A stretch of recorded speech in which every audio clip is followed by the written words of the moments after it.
Pembacaan dari kitab Hakim-Hakim. Lalu roh Tuhan menghinggapi Yefta. Ia berjalan melalui daerah Gilead dan daerah Manasye, kemudian melalui Mispa di Gilead, dan dari Mispa di Gilead ia harus berjalan terus ke daerah Bani Amon.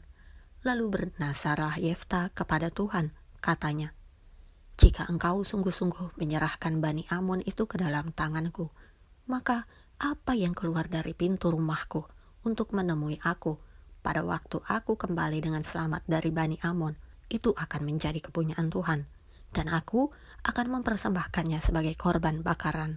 Kemudian Yefta berjalan terus untuk berperang melawan Bani Amon, dan Tuhan menyerahkan mereka ke dalam tangannya.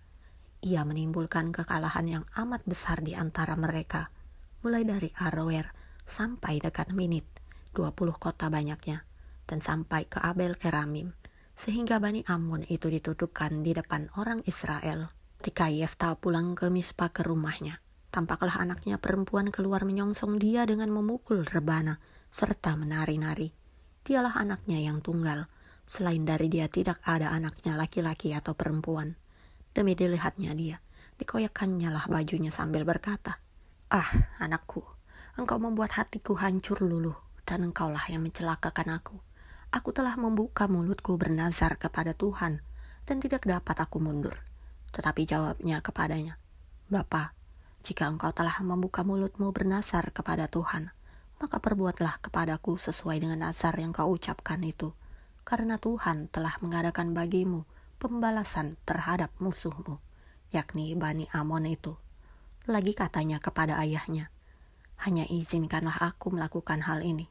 Berilah keluasaan kepadaku 2 bulan lamanya, supaya aku pergi mengembara ke pegunungan dan menangisi kegadisanku bersama-sama dengan teman-temanku." Jawab Yefta, "Pergilah." Dan ia membiarkan dia pergi 2 bulan lamanya. Maka pergilah gadis itu bersama-sama dengan teman-temannya menangisi kegadisannya di pegunungan. Setelah lewat kedua bulan itu, kembalilah ia kepada ayahnya, dan ayahnya melakukan kepadanya apa yang telah dinazarkannya itu. Demikianlah sabda Tuhan. Bacaan Injil menurut Santo Matius. Lalu Yesus berbicara pula dalam perumpamaan kepada mereka, hal kerajaan sorga seumpama seorang raja yang mengadakan perjamuan kawin untuk anaknya. Ia menyuruh hamba-hambanya memanggil orang-orang yang telah diundang ke perjamuan kawin itu, tetapi orang-orang itu tidak mau datang. Ia menyuruh pula hamba-hamba lain, pesannya, "Katakanlah kepada orang-orang yang diundang itu, sesungguhnya hidangan telah kusediakan, lembu-lembu jantan dan ternak piaraanku telah disembelih. Semuanya telah tersedia, datanglah ke perjamuan kawin ini." Tetapi orang-orang yang diundang itu tidak mengindahkannya. Ada yang pergi ke ladangnya, ada yang pergi mengurus usahanya, dan yang lain menangkap hamba-hambanya itu, menyiksanya dan membunuhnya. Maka murkalah raja itu, lalu menyuruh pasukannya ke sana untuk membinasakan pembunuh-pembunuh itu dan membakar kota mereka. Sesudah itu ia berkata kepada hamba-hambanya, "Perjamuan kawin telah tersedia, tetapi orang-orang yang diundang tadi tidak layak untuk itu.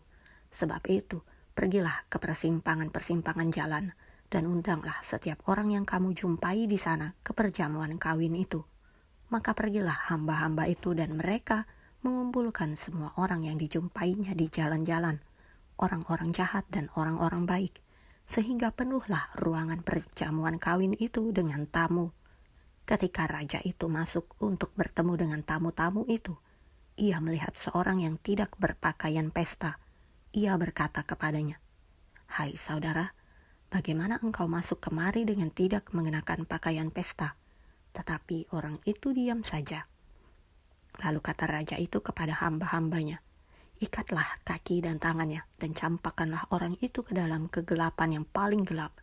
Di sanalah akan terdapat ratap dan kertak gigi, sebab banyak yang dipanggil, tetapi sedikit yang dipilih." Demikianlah Injil Tuhan.